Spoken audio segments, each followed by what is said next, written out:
está. Ahora sí, como pueden ver, está con nosotros el candidato Hernando de Soto. Aquí le damos la bienvenida. Candidato, muy buenas noches y gracias por estar aquí con nosotros. Encantado, gracias por la invitación. No, gracias a usted. A ver, candidato, hemos analizado a sumo detalle su plan de gobierno, pero yo quería arrancar, antes justamente de darle paso a eso, un poquito con la coyuntura. Primero el tema de salud, el vacunagate, obviamente, pero también usted ha mencionado que quisiera ayudar al presidente Sagasti en justamente mejorar la situación del Perú respecto de las vacunas. ¿Qué plantea para poder ayudar al gobierno Sagasti y si es que finalmente esto, digamos, no le genera preocupación que pueda convertirse en un pasivo a su candidatura? Bueno, el primer problema es que esto es mucho más grande que sencillamente un vacunagate. Un vacunagate viene de Watergate. Watergate es un momento en el cual se supone que el presidente Nixon autorizó la entrada a una una sede, digamos, del Partido Demócrata. A la sede del Partido Demócrata, correcto. Entonces, esto es mucho más que esto. Esto es un caso en el cual hay un país que le ha dado el monopolio de las vacunas, el monopolio de la solución al Estado. Es el único país que yo sé que tiene solamente el monopolio del Estado. Hasta China tiene dos sistemas, el privado y el estatal. Y en este monopolio hay una partidocracia, es decir, un grupo electoral que decide hacer algo que no ocurría desde Montesquieu hace 300 años, que es decidir quién vive y quién muere.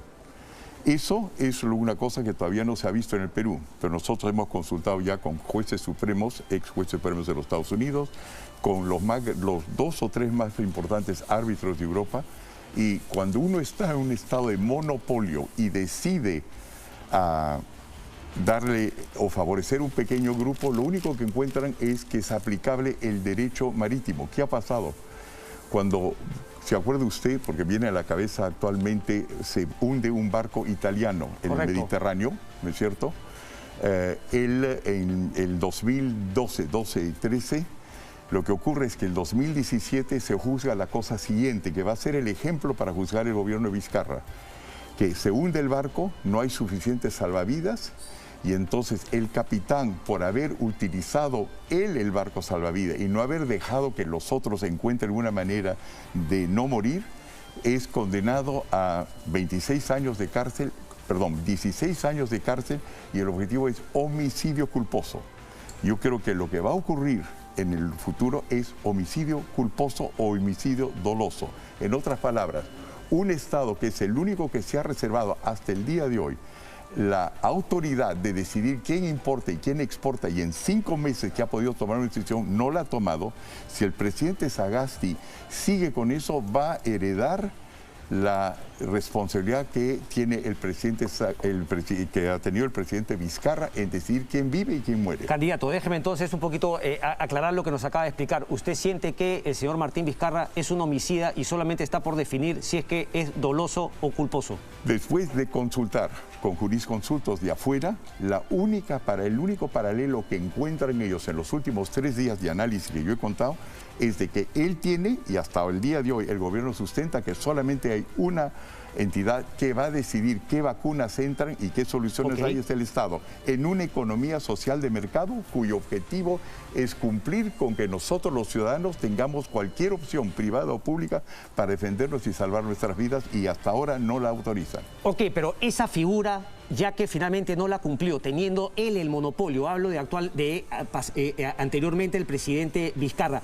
eso lo convierte, y al haberse puesto la vacuna y al no haber permitido que la vacuna llegue de mejor manera, ¿lo convierte en homicida? Es susceptible de ser, desde el gobierno peruano, de ser acusado de 2 cosas con el tiempo. Toma tiempo que esta cosa de radio. Uno es, por supuesto, homicidio culposo, lo cual quiere decir que quizás fue bien intencionado, quizás fue maligno intencionado, no importa, es homicidio culposo.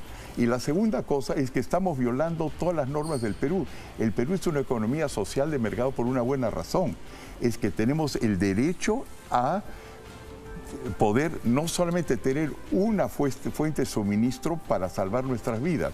El artículo 1 y 2 de la Constitución y todos los otros artículos dicen que tenemos el derecho de preservar nuestra vida y nuestra vida a título individual. Y el Estado nos dice, solamente puede venir por el Estado un Estado que en los últimos 5 meses no ha podido autorizar ni la compra de una vacuna. Entonces, en ese caso, lo que va a ocurrir una vez que todo este problema de quién ganó las elecciones en los Estados Unidos, qué es lo que pasa con la enfermedad, lo que nos vamos a dar cuenta que el problema del Perú no es quién mató más, quién murió más, sino el problema esencialmente es de que los peruanos tuvieron menos opciones hasta los chinos admiten que hay un sistema privado y público y nosotros solamente tenemos el derecho a ser suministrados por un sistema público que no sabe ni siquiera hacer una compra de vacunas. Candidato, ¿por qué se dio el trabajo de averiguar si es que podría haber una responsabilidad penal en el futuro del presidente Martín Vizcarra y que podría alcanzar al presidente Sagasti si es que finalmente repite los mismos errores que su antecesor? Por la razón siguiente, porque yo creo francamente la cosa, que cualquiera de nosotros que gane o llegue a la presidencia de la República o tome el poder en el Perú, en el sentido más democrático, se va a encontrar con un Estado fallido.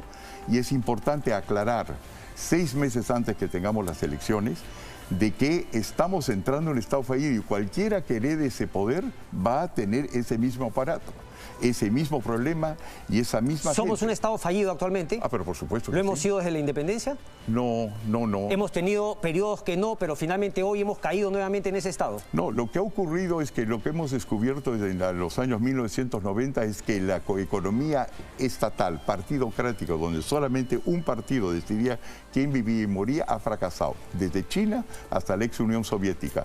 Y lo que estamos viendo hoy día en el Perú, al margen de izquierda o derecha, no tiene nada que ver con eso, porque el comunismo ya pasó, ahora estamos en poscomunismo. Lo que está ocurriendo actualmente es que nuestro Estado, a diferencia inclusive del ruso, China decide todo sin que nosotros tengamos la alternativa de tener opciones. Una economía de mercado, que es lo que prevalece en todo el mundo, quizás con excepción de Corea del Norte o Zimbabue, nosotros estamos actualmente atrapados en un estado de absoluta verticalidad económica, todo lo cual fue derrotado a partir de 1990 cuando los chinos adopten una economía de mercado con propiedad estatal, pero economía de mercado que tiene opciones a los ciudadanos y nosotros no tenemos una sola. Entonces hay que darse cuenta que frente a todo eso, lo que hay detrás y la probabilidad, y lo estamos viendo en las calles, es un enorme enfrentamiento en todos aquellos que para luchar contra la pandemia hoy día están enclaustrados en sus casas y no pueden salir a trabajar y van a morir de algo que no es la enfermedad. Esto va más allá de quién tiene la más alta tasa de mortalidad por pandemia y quién no la tiene. Lo que ocurre es que nosotros los peruanos, y hay que darse cuenta ahora, antes que haya las elecciones, no tenemos otra opción que actuar a través del Estado y es un Estado que no sabe firmar. En ese momento es importante que el presidente Sagasti, que yo creo que es un hombre honrado, es un hombre bueno, se dé cuenta de que al margen de izquierda o derecha, aquí la bandera roja del comunismo no es la que flota, es una bandera morada que va a ser teñida de la sangre de los peruanos que no van a morir tanto por Explíqueme esto de la bandera morada, porque efectivamente uno va a hacer alusión al Partido Morado, del cual es miembro del partido el señor Sagasti. Lo digo desde frente. Por favor. Dejen que el presidente Vizcarra corra con la cuenta que lo va a venir, no de nosotros, sino de afuera. Va a haber un momento en el cual va a haber derechos humanos. Y en ese momento vamos a ver qué hizo o no hizo el presidente. Perfecto. ¿Cómo tiene que partir? ¿Qué tiene que hacer Francisco Sagasti para romper con ese legado de Vizcarra y no pase el panorama que usted acaba de describir? Abrir el mercado. ¿Cómo se abre el mercado para conseguir vacunas? Se abre el mercado para permitir que entren las vacunas, como dicen nuestros acuerdos con la Organización Mundial del Comercio, el TLC con los Estados Unidos, el TLC con China, los acuerdos de Bretton Woods, los acuerdos de La Habana. Todos ellos dicen que nosotros nos hemos comprometido con darle a los peruanos la alternativa de comprar libros aquí, allá, la mostaza, en donde nos da la gana. Candidato, pero déjame, perdón que lo interrumpa, porque, por ejemplo, el señor Reuche, el señor Carlos Neuhaus, el señor Prato, todos miembros del Comando Vacuna del sector privado, pues ellos mismos, a mí me lo dijo el señor Prato y el señor Reuche, Hoy por hoy privados no pueden comprar la vacuna, es decir, los que pueden comprar son estados y finalmente los estados pueden servirse del sector privado para poder colocar la vacuna a más peruanos. ¿Usted no cree que eso es cierto? Pero eso es una buena cosa, pero hay varias maneras de que puede intervenir el sector privado. Una de las formas es competir con el Estado. No hay una, es como si el Estado tuviera una línea aérea que fuera, por ejemplo, Aeroperú, hay el derecho a tener faucets, hay el derecho a tener varias líneas. Eso es lo que ha hecho del Perú un país competitivo, el que tenemos alternativas. No estamos frente a un monopolio. Hoy día estamos frente a un monopolio, pero no es un monopolio económico que le da una ventaja, un porcentaje más a la quien ejerce el monopolio del monopsonio. Es un estado en el cual el gobierno decide quién vive y quién muere. Eso yo no lo he visto desde películas del Imperio Romano. Pero se refiere a la Romano. corrupción que hemos visto en el vacuna Gate. Pero es que es más que corrupción, es vida o muerte. Si fuera corrupción, entonces podemos decir hay una cuenta bancaria, robó 36 millones de dólares, hay que meterlo en la cárcel. Pero aquí no, aquí es vida o muerte. ¿Cómo lo haría mejor Hernando de Soto de ser elegido presidente? Y por favor, le pongo la premisa que he confirmado. Hoy por hoy, empresas privadas, no puede ir un laboratorio peruano a comprar un laboratorio Pfizer. Hoy solamente Pfizer y los otros laboratorios que tienen vacunas se venden a estados. Por lo tanto, un modelo como el norteamericano, que ha utilizado la gran cadena de farmacias privadas, quizá como en Chile, que también van a utilizar las farmacias para poner la vacuna. ¿Eso es lo que plantearía Hernando de Soto para vacunar masivamente en el Perú? La primera cosa es que vamos a desmistificar el sector privado, ese sector no público, juntas de regantes, asociaciones de pequeños mineros, ONGs, cooperativas, en cualquier país del mundo también puede comprar la vacuna. Entonces no estamos hablando que es un grupo chico, oligárquico, de gente que vive en San Isidro, que va a tener un monopolio privado o un oligopolio privado. Estamos hablando del derecho de todos, a través de organizaciones supervisadas por el Estado, de tener alternativas frente a la vida. Y no hay que olvidarse que no solamente es un problema de contagio, es el hecho que el 70% a 80% de la población que es informal, no solamente no tiene el derecho a comprar, sino no tiene el derecho a trabajar. La mayor parte de los peruanos no están en telecomunicaciones, no pueden trabajar a través de una computadora, ni tampoco los estudiantes. Están desconectados y la revolución que se nos va a venir si no tomamos esto en cuenta, de que esto es una cosa mucho más grande que la enfermedad en sí misma, es que estamos jugando con la vida, la muerte, en una economía de mercado que se ha convertido en una economía monopólica vertical. Y eso ni lo tienen los ex países comunistas. Solamente una para ir con una pregunta del público que hoy justamente recogimos en las calles. Cuando dio el ejemplo de San Isidro, ¿usted cree que efectivamente hay ciertos oligopolios? ¿Hay una economía liberal más allá de ese monopolio que usted justamente le recarga al Estado, verdad? Es decir, el Estado tiene muchas funciones monopólicas, pero ¿en los privados hay libertad, hay competencia o hay también oligopolios, grupos de poder? Pero por supuesto, en todos los países hay. Una parte importante del Ministerio de Justicia de los Estados Unidos es luchar contra los monopolios en forma constante. ¿Y aquí lo hemos logrado exitosamente o no? En ningún país se ha logrado exitosamente. La tendencia en cualquier lugar que sea política, económica, empresarial, es tender a la concentración. Es obvio, quien llega quiere para los otros. Por eso una economía de mercado, y la nuestra se llama social de mercado, que no significa compartida, significa que el Estado debe continuamente defender la libertad, porque la tendencia en cualquier país del mundo, sea política, el presidente Trump, o sea en los Estados Unidos, o sea Thatcher en Inglaterra, la tendencia es de quien llega arriba es excluir a los otros. Por eso la economía social de mercado se trata de una lucha constante contra el monopolio. Y hoy aquí en el Perú no es que tenga una concentración de poder, tiene el poder absoluto de decidir quién muere y quién vive. Y hay que darse cuenta que cuando se va a hacer la historia, y recuerda mis palabras, Cristian, en 6 meses, 7, 8 meses se va a comenzar a hablar de, 1, homicidio, y en segundo lugar, de que el Perú no tiene una economía de mercado en el lugar que es más importante, que es salvar la vida. Interesante. Una pregunta del público, si me permite, candidato. Le escuchamos juntos. A ver. Solo él viene cuando hay elecciones, solo él se acuerda de Perú cuando va a haber elecciones, más no sabemos de él, ¿no? Señor Hernando de Soto, ¿por qué quiere ser usted presidente? ¿Qué quiere ganar siendo presidente? Porque ya tenemos tantos presidentes que realmente no valen la pena. Bueno, la respuesta a eso es relativamente sencilla. Yo no solamente me acuerdo del momento de las elecciones. Si usted se recordará, los sistemas del Perú, los sistemas preferenciales conseguidos del Perú afuera, los hemos conseguido nosotros. Nosotros hemos, hasta el día de hoy está funcionando COFOPRI y una serie de organizaciones que son las que creamos nosotros, incluyendo el Defensor del Pueblo, y que siguen en el Perú destacando. El Perú tiene un sector informal que, a diferencia de muchos otros países, por lo menos logra salir adelante. Muchas de las normas que nosotros hemos inspirado afuera han sido, por supuesto, ratificadas en el Perú. Entonces no es que se me ocurre a mí ahora solamente, yo estoy continuamente trabajando, pero no se olvide, yo estoy parte del sector privado y lo hago por supuesto anónimamente. ¿Por qué quiero ser presidente? Sí. Porque creo que tengo la solución. Tengo la solución en primer lugar para financiar en épocas de austeridad, porque nosotros vamos a llegar al 28 de julio con las arcas vacías. Yo tengo un programa mediante el cual la economía bloqueada la vamos a desbloquear. He dicho cómo se va a hacer y por lo tanto creo que podemos meter al Perú unos 38 mil millones de dólares, que por supuesto son varios ceros a la derecha, pero vamos a indicar cómo si uno hace funcionar las Tía Marías, las Congas de este mundo, que están listas para salir adelante con reservorios de agua, con carreteras, con ferrocarriles, lo único que falta es desbloquearlas. Y eso incluye desbloquear a las economías informales en la ciudad misma, mototaxis, taxis, pequeñas empresas.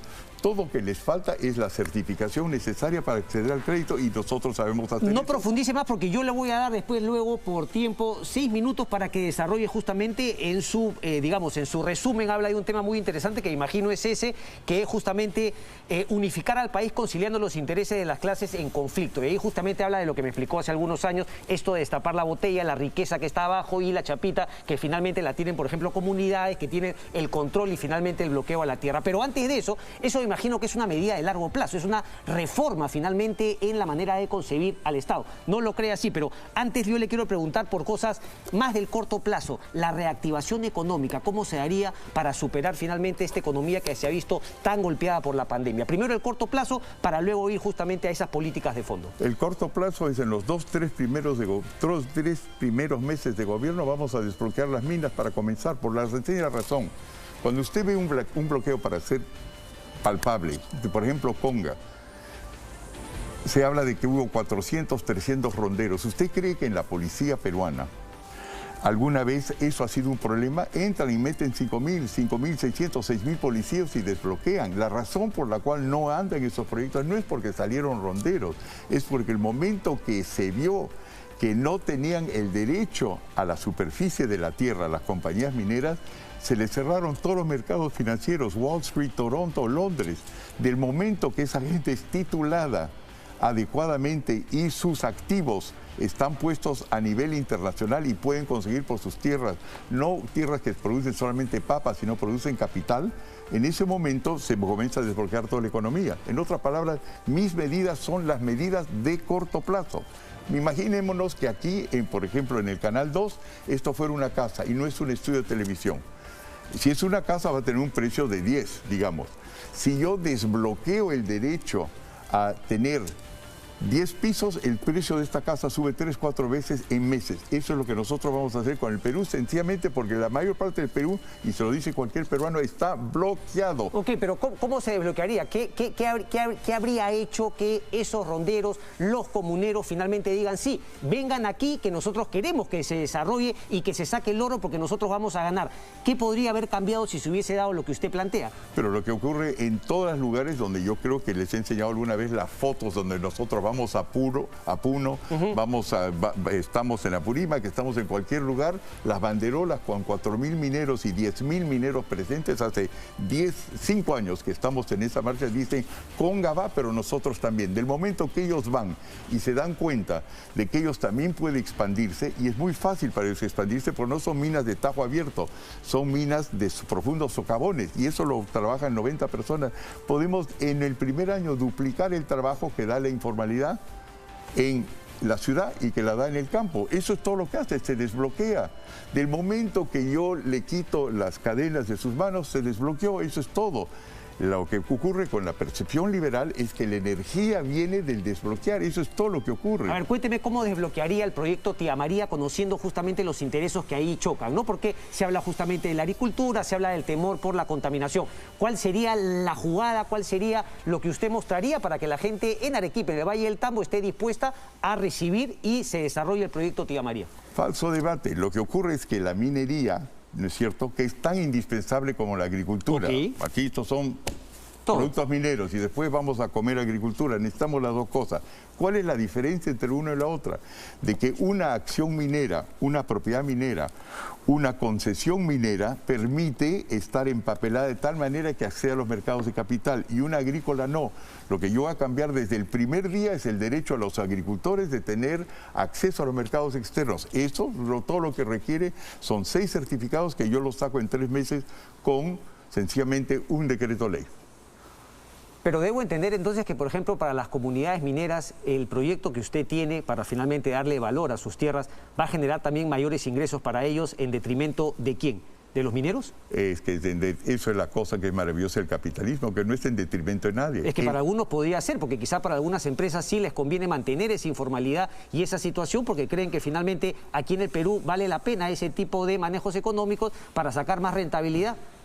Puede ser, pero si ideas así se están equivocando porque están todos bloqueados. Son 274 proyectos mineros que están bloqueados. Por eso lo planteo. ¿Usted cree que los mineros grandes aquí en el Perú comparten su idea? Mire, es bastante sencillo. No tienen otra alternativa que compartirme deseo. Lo que tienen que demostrárseles, no se olviden que los mineros, son empresarios, no son políticos. Basta el momento que ellos ven que los pobres, las clases menos favorecidas, C, D y E, que estén en la urbe o que estén en la agricultura, que estén donde estén, tienen los mismos derechos, en ese momento, Dixit Marx, dice Adam Smith, deja de haber una confrontación social. Esa es la historia de todo el mundo. En la historia del capitalismo no es otra cosa que desbloqueo. 1990 entra el presidente Fujimori y ¿qué se hizo desde el arranque? Se desbloqueó.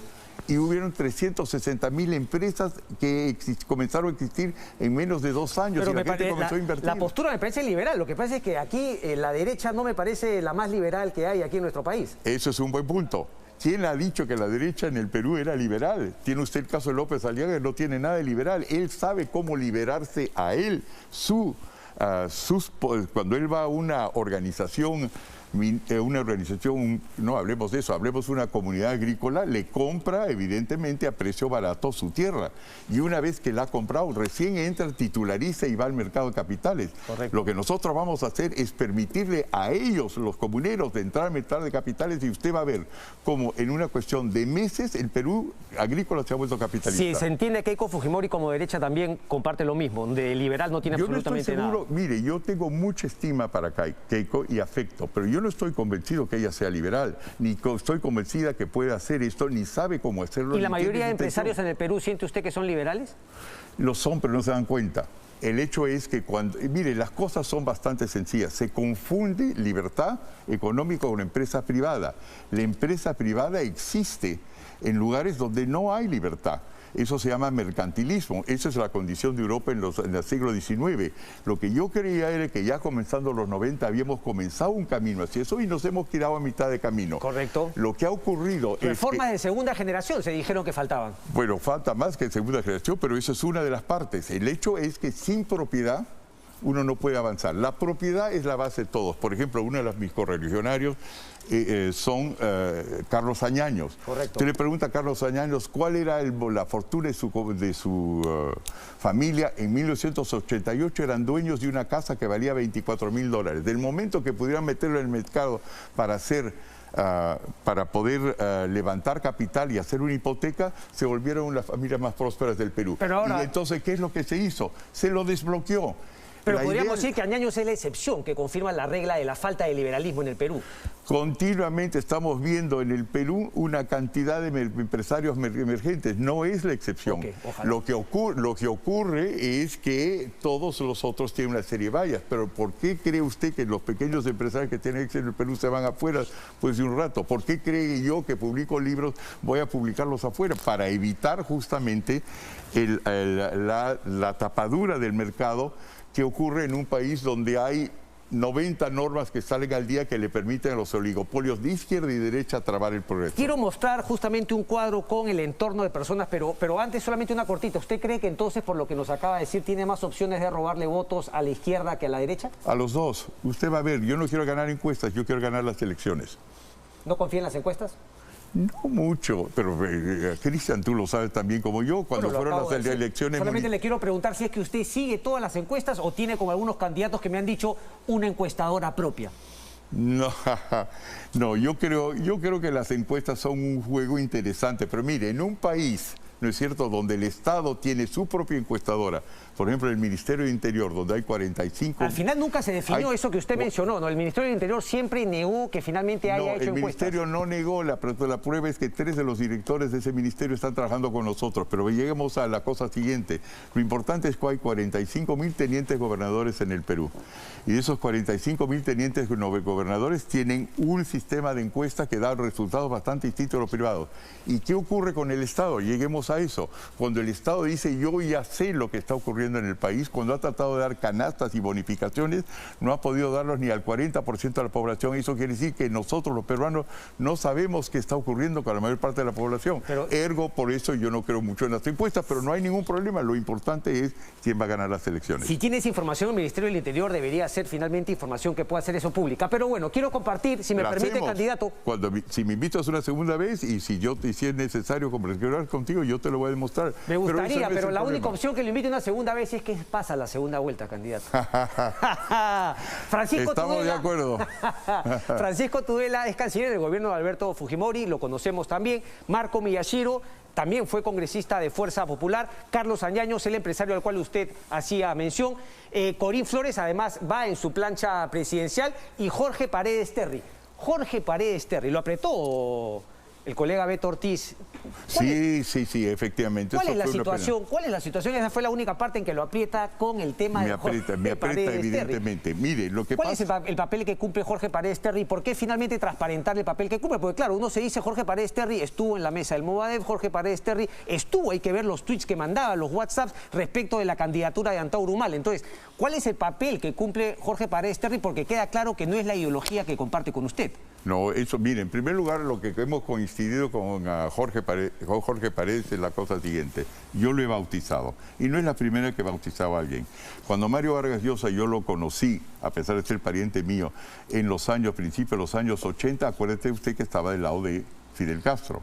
El 70% del Instituto Libertad y Democracia anteriormente venía de la izquierda, incluyendo del PUM.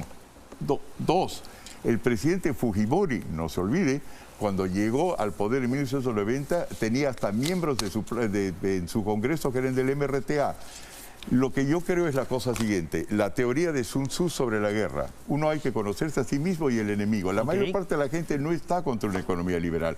Lo que está contra los oligopolios. Entonces, del momento que uno le demuestra que el mejor camino, inclusive el que ha utilizado China, es vía un capitalismo de distintas citas, en ese momento se voltea. Pero hay que indicarle que tiene cabida y tiene lugar. Eso es lo mismo que ha pasado con Jorge Paredes. No me importa de dónde viene la gente con tal que estemos yendo en el buen camino.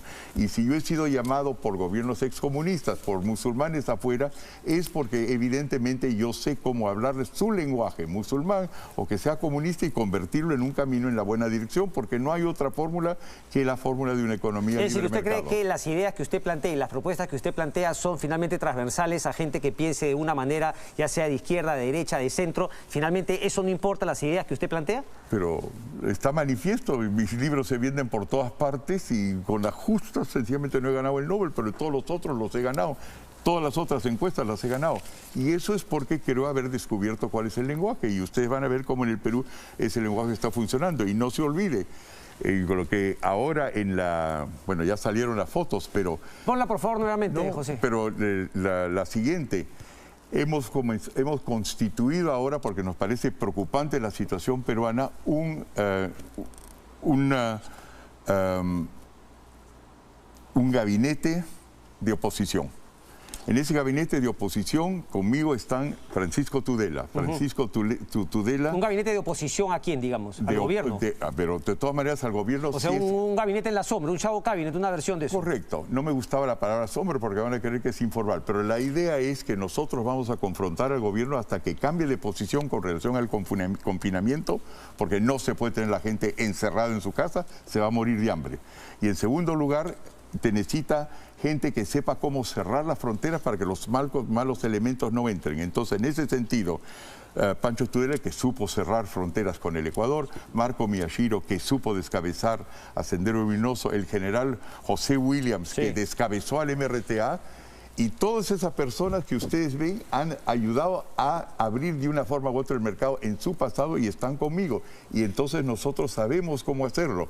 En otros países lo hemos hecho, en este país, y lo podemos volver a hacer de nuevo. Por eso nos interesa muchísimo que el presidente Sagasti tenga éxito. Lo que le falta es la gente, un plan que mientras que la recién... Pero es valiente, ¿no? O sea, es ciertamente de coraje hacer un gabinete en la sombra, porque el gabinete en la sombra justamente la diferencia de solamente criticar es que también propone, ¿no? Y al proponer obviamente uno ya se juega un riesgo. ¿Por qué cree que eso no lo ha hecho ni el Partido Morado? Que es parte justamente del señor Sagasti, de su equipo. ¿Por qué el señor Sagasti, perdón, el Partido Morado no arriesga lo que usted está arriesgando al decir que apoyará? Porque la verdad es, tú sabes que nosotros estamos este negocio de hacer planes hace 30 años. Entonces nosotros hace tiempo que sabemos lo que hay que hacer en cualquier país en desarrollo.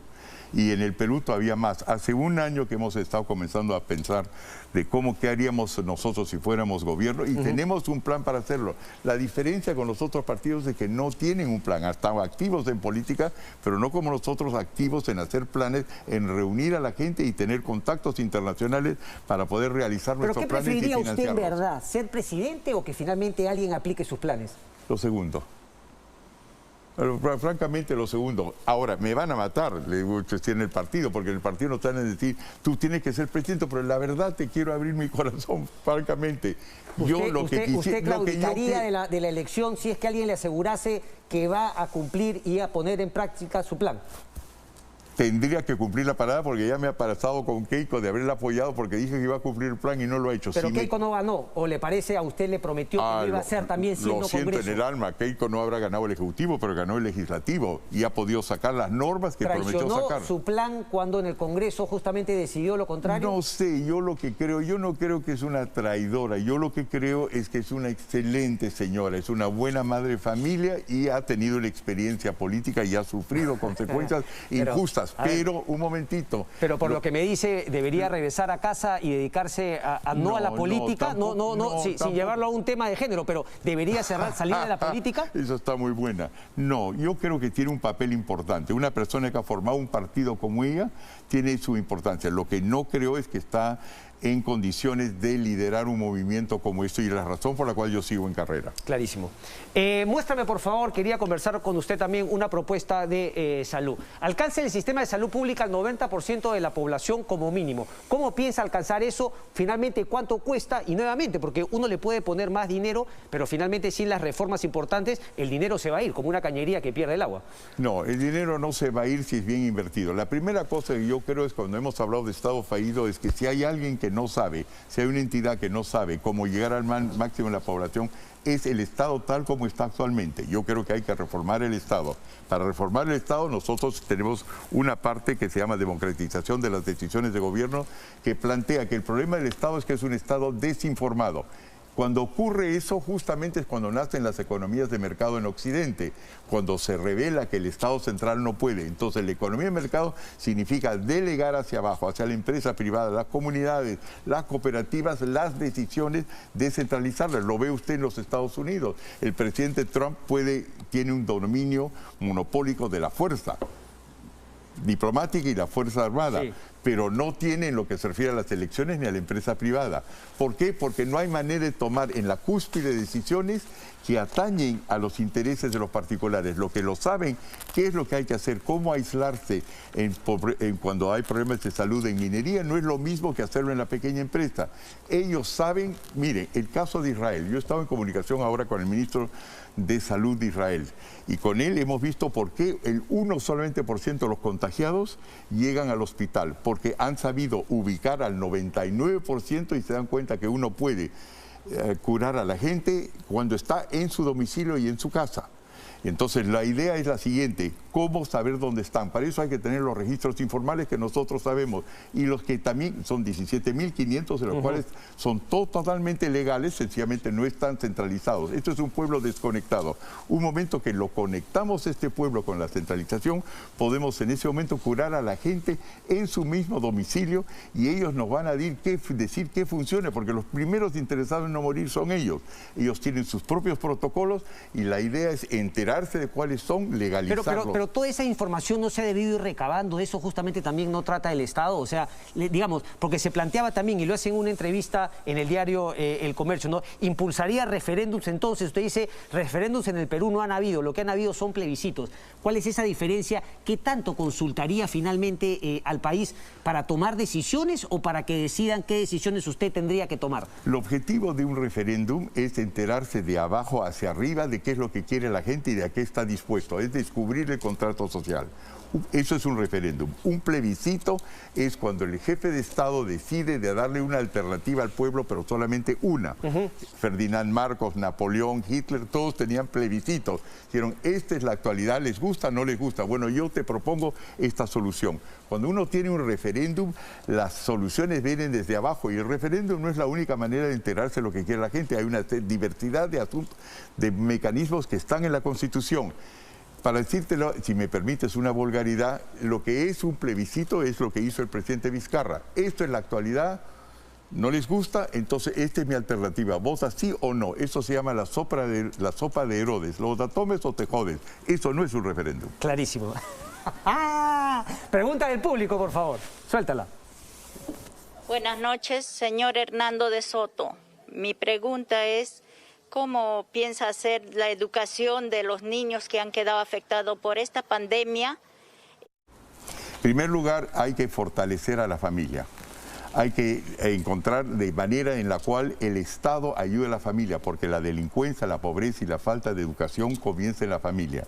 Al respecto tenemos un plan del cual lo va a jefaturar inclusive el general Miyashiro, que encuentra que la criminalidad, las malas costumbres y la falta de educación arranca desde el hogar. Por eso es que después de haber capturado desde el gobierno, ha dedicado su vida a la educación de los niños. Entonces nosotros vamos a encontrar, en primer lugar, a que no tenga el Estado solamente una acción monopólica, sino dárselo al sector privado y fortalecer a la familia. El problema está cómo financiar todo eso, y eso entonces nos devuelve a la pregunta inicial tuya, que es cómo logramos nosotros desbloquear la economía. Cuando tú tienes un problema al corazón, hay dos posibilidades. Una es el trasplante al corazón, que ya estás en las últimas, y la otra es sencillamente ir abriendo tus venas. Nuestro sistema es abrir las arterias y las venas. El Perú sabrá encargarse, el Perú es el que produce todo, y ese todo está abajo, y el 70 o el 80% está fuera del mercado, y los que están en el mercado, el 20% saben perfectamente que están maniatados. Nosotros vamos a desatar esas cadenas. Es sencillo, lo hemos hecho antes. El único programa que a nivel mundial para desencadenar las cosas en el mundo se llama, del Banco Mundial, se llama Doing Business, y fue originado en el Perú, firmado por nosotros y aceptado por el Banco Mundial. Sabemos perfectamente cómo desbloquear venas. Pero, a ver, déjame preguntarle, porque nuevamente, ¿cuál es el vínculo que hace ese destapar, esos miles de millones de dólares justamente con el tema de la educación? ¿Más dinero es sinónimo de mejorar la educación? No. Respóndame eso, por favor. Esto es dinero, Cristian. Correcto. ¿Ya? Esto es capital. ¿Cuál es la diferencia? La diferencia es esto. En los Estados Unidos, en caso que no lo sepas, 5% de todo lo que es circulante, dinero, sale del Banco Central de Reserva, el otro 95% sale de acá. ¿Qué quiere decir esto? Este es un documento en el cual se tiene confianza. Cuando tú vas a los Estados Unidos, lo que forma capital es el hecho que tú tienes una serie de títulos que le dan a la gente confianza y garantía. Eso es lo que hacen los notarios, los titularizadores, los acuerdos internacionales. Perfecto. Cuando tú entras a una ATM para buscar dinero y pones tu tarjeta de identidad, no te sale dinero. Te sale una entidad. Si tú pones esto, te sale un viaje a Asia. Si tú pones esto, te sale dinero. Si tú entras con los títulos de propiedad sobre la superficie y el subsuelo y están bien documentados y están de acuerdo al 10.5b de Wall Street y a los acuerdos de la TLC de los Estados Unidos, te sale entonces, en ese momento entras por una ventanilla y te sale esto. Yo lo que le voy a dar a los peruanos es esto, no dinero. Todos los otros que prometen dinero están prometiendo inflación. ¿Y con ese dinero todos los peruanos van a poder comprar buena educación? Pero claro que sí. Pero por supuesto que sí, porque el capital es otra cosa. Capital es valor. Y el dinero no es otra cosa que una representación en ¿Podrá el efectivo. Estado, la educación pública, tener el mismo nivel que algunos de los mejores colegios privados? Esa es un poco la pregunta, además de poder la población tener el capital para poder pagarlo. ¿Pero podrá ser el Estado quien se encargue de eso? Pero por supuesto, porque en el momento que todo el mundo se enriquece hay la posibilidad de hacer tributación, que no existía hasta ahora. Y el hecho es que el Estado no puede tener un monopolio de educación. Es muy importante que los privados entren y nos demuestran cuál es el mejor. No te olvides, la base del capitalismo es la competencia, no ser sector privado, sino poder competir. Clarísimo. Sí, eléctrica, por favor, ponme la cuña. ¿Qué es sí eléctrica? Es un poquito, porque usted entenderá. Usted entenderá que ninguna silla eléctrica es cómoda para ni nadie de los que se sientan. No, es mortal. Es un poquito incomodar. Le presento dos libros. Aquí, por favor.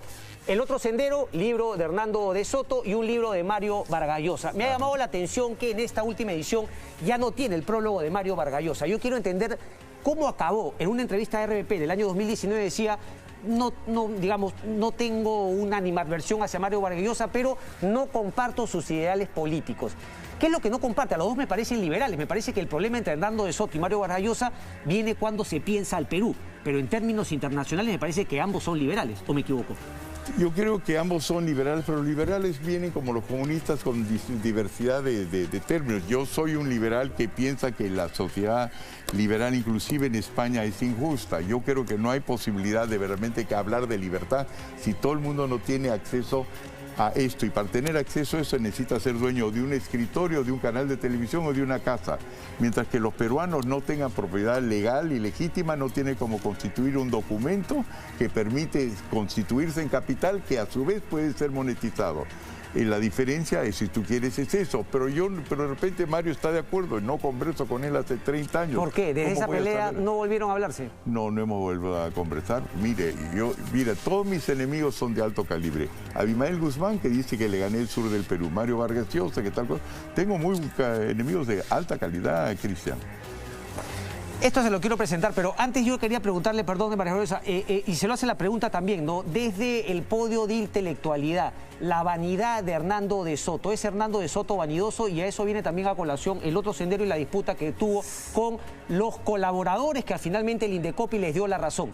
¿Es vanidoso Hernando de Soto? El Indecopi no les dio la razón. Por todos lados circula mi libro con autoría. Mira, lo que ocurre es... Pero no colaboraron con usted, ¿por qué haberlos borrado en un estilo...? No, un momentito. Hay un contrato absolutamente claro que dice que yo les iba a dar, tomé la decisión, pedí al directorio del ILD la posibilidad de en la edición Príncipe poner sus nombres.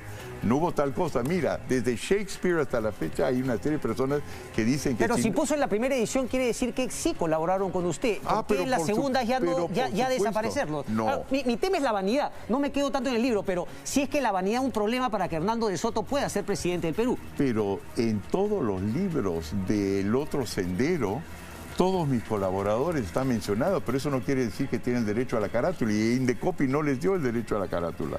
Eso es un lío local. En todos los otros 199 países del mundo, eso no es lo que ha ocurrido. La democracia para Hernando de Soto es un fin de sí mismo, es un medio para llegar a algo, es el mejor medio para llegar a una meta. Es el mejor medio, pero hay que entender qué es realmente democracia. Democracia no es tener elecciones cada 5 años, una vez.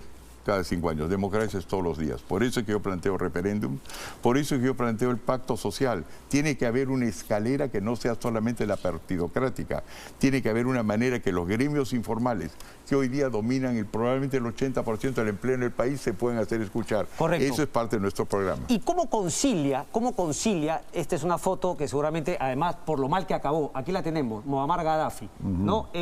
¿Qué se puede decir? Dictador, el non plus ultra, el amo y señor de Libia. ¿Cómo concilia esa importancia que le da la democracia con haber asesorado, y usted lo dijo, incluso gobiernos como China? ¿Qué piensa de China, por ejemplo? Es decir, hay niveles de países con los cuales se pueden hacer negocios? Es decir, el capitalismo europeo, norteamericano, si se quiere, ¿tiene alguna autoridad moral mayor que la China por ser una dictadura, o a la hora de hacer negocios eso no cuenta? Todo depende de qué es lo que se hace. Yo quiero decir que cuando nos fuimos llamados para ir a Libia, la persona que lideró la delegación de la cual yo fui parte era el presidente Clinton. El presidente Clinton y el premio Nobel Stiglitz. Y fui yo ahí acompañado de Tony Blair, por un lado.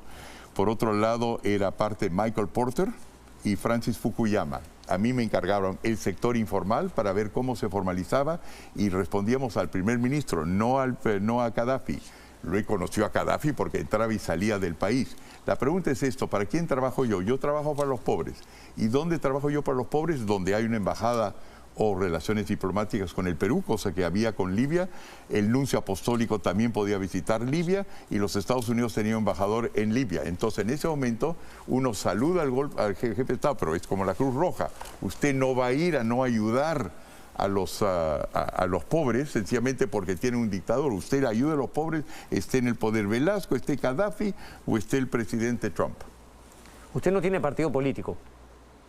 Es decir, ha tomado un partido que lo ha invitado finalmente. ¿Qué tanto eso puede finalmente dañar de llegar al gobierno? Pienso en Pedro Pablo Kuczynski cuando llegó al gobierno y pienso también en la discusión que tuvo, que finalmente lo insultó.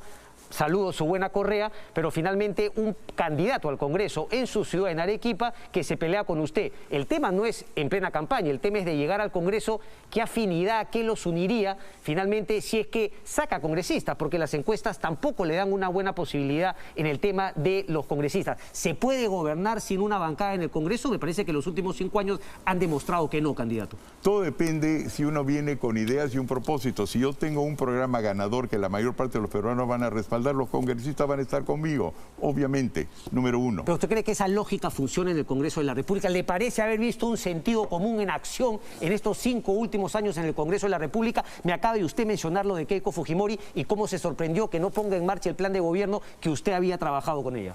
Le voy a decir, la cosa es bastante sencilla. Yo tengo un propósito y yo creo que tengo ahí un electorado que va a estar totalmente a favor de nuestras pedidas. Entonces, distinto que el caso del presidente Kuczynski, que lo que decía es que había que bajarle el 1% de los impuestos a los informales. Yo los voy a introducir y por lo tanto voy a crear un electorado a favor. Eso es número uno. Y en este país donde los partidos están pegados con babas, porque así es, hay tantos que están ahí, no va a ser óbice para poder realinear. Yo también voy a estar luchando contra la idea de que no se puede ser tránsfugas. Las personas pueden pasar de un partido al otro como ocurre en cualquier país europeo o en los Estados Unidos. No se necesita ser monolítico. Por último, yo no soy invitado a Avanza País. Yo soy miembro de Avanza País y tenemos un acuerdo bastante claro. En lo que se refiere a sacarme mi mamita, eso va a ocurrir a lo largo de todo el proceso electoral.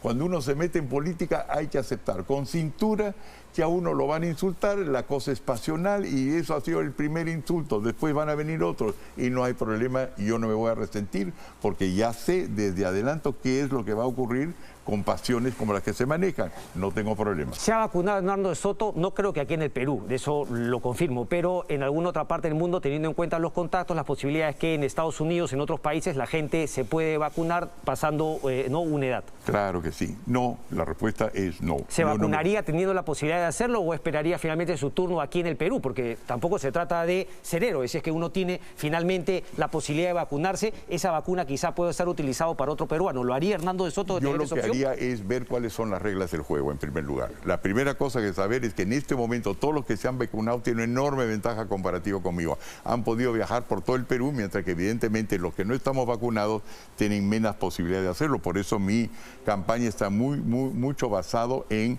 las maneras de preservar mi salud, porque si me muero de nada sirve ganar la presidencia, ni a la gente que ha llegado a mí.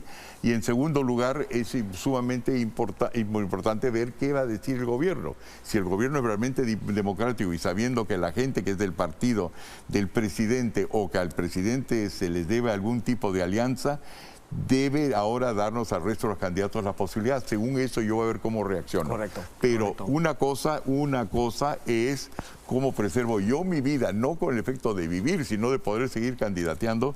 Y otra cosa es si yo estoy en el poder y me he privilegiado los míos. Yo no voy a gozar de ningún privilegio en ese sentido. Eso es lo que ha pasado.